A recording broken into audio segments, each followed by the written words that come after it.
श्रीमती जेमा चाकी 37 नंबर जून जिला परिषद सभ्य निहाती सर्वप्रथम आपको स्वागत जनइबी जे आज आपण गणमाध्यम एटा ठीक जगह जाकि पहुँच आपण सामना को गणमाध्यम को कहवाई चाहूँगी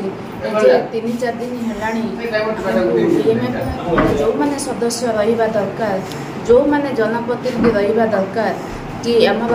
डीएमएफ फंडटा जो या मिनराल फंड कहीं खणी अंचल को लेकिन खणी अंचल जोटा कि आम 4 पंचायत खणी अच्छी आठ जहाँ लाभांश हम तार भेरीफाई डेवलपमेंट दि जाऊला जे आज आम एठी सब जनप्रतिनिधि माने ठाई अणदेखा करा किंबा एठिकार जी विधायक सुकिंदार प्रदीप बड़ सामंत एवं ओडिशार मंत्री सुकिंदार विधायक सी बर्तमान जो मैंने एठी जो 4 पंचायत सरपंच मैंने जो रही जो मैंने माइनिंग जोन भितर रोचंती जो मैंने माइनिंग सबू जिनस जानी एठी रखा जाए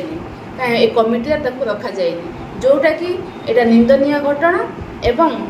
आमर एठी गोटे जिला परिषद रहा दरकार जिला परिषद यही खणी अंचल जिला परिषद रहा दरकार विगत दिन में एठिकार जिला परिषद को रखा जाइथिला कालिया पानी सरपंच को रखा जाइथिला एवं चेयरमैन को सुकिंदा चेयरमैन को मध्य रखा जाइथिला कहीं ए कमिटी को आमर पूर्वतन विधायक प्रीतिरंजन घड़ई रही सांसद मैडम रही हुए तो निर्वाचन पर पराजयर सामना करने पड़ा किंतु से माने न रही पारती किंतु वर्तमान सरपंच जिला परिषद निश्चिंत रहा दरकार और चेयरमैन रहा दरकार एठिकार विकास केमिति हम एमाने तो जो मान को रखी स्थानीय विधायक से तो धूलीगढ़ सरपंच हाथीबाड़ी सरपंच एवं 38 नंबर 39 नंबर जिला परिषद रही कौन विकास करेंगे एठिकार कौन जानते से कमिटी रे रही कलेक्टर मैडम को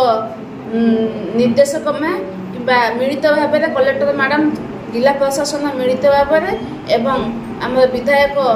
मंत्री टुटुबड़ को निर्देशक में एम सब कमिटी परिवर्तन करा एबे आमे चाहूँ जे एटा को परिवर्तन करा जाए जदि न करा जाए ताले आमे एई अंचल अक छक बंद करूँ गोटे मुठाए गवर्नमेंट भी आमे परिवहन करने देवु ना। मो ना अजय कुमार नायक मुझे खणी अंचल जड़े साधारण नागरिक देखु ये जो डीएमएफ फंड कमिटी चेंज कराई भारी घोर निंदार विषय ये खणी अंचल गोटे अपमान संकेत आसुई कहबी खणी अंचल जो मैंने बास कर बासिंदा आम सब अच्छु आमर जमी जा जंगल जाम जो जंगल उपर आम निर्भर कर परिवार चलाऊँ से जंगल जा निजर भिटा माटी भी जाइए परिवेश दूषित होती रोग आक्रांत होचु तो या आख्या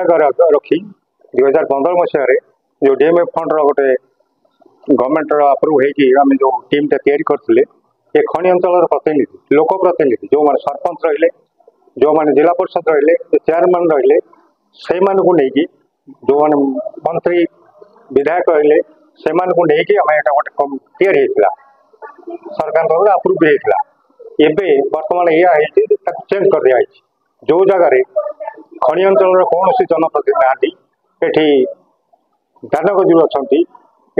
धर्मशाला अच्छा अन्य जगह बहुत बाहर जो 40-50 किलोमीटर 100 किलोमीटर दूर लोक जो मैंने अच्छा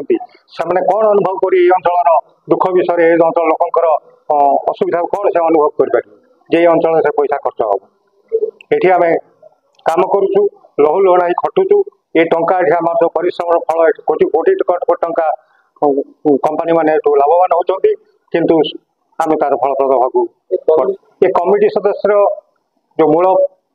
वर्तमान अच्छी जो चेंज कर मंत्री पूर्व वर्तमान मंत्री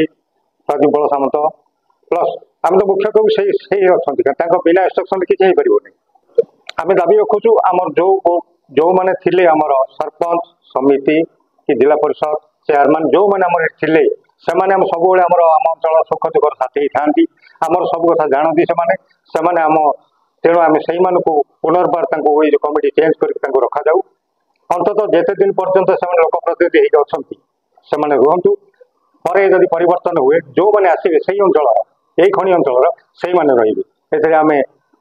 दलमत निर्विशेष आम प्रतिनिधि आम लोकाल हिसाब से डिमांड करूँ जो मैंने अच्छा से रुहतु भविष्य जो मैंने निर्वाचित हे से जदि यहाँ यार किसी परिवर्तन न हुए आगामी दिन में जन आंदोलन विराट आकार धारण कर दायी रही आमर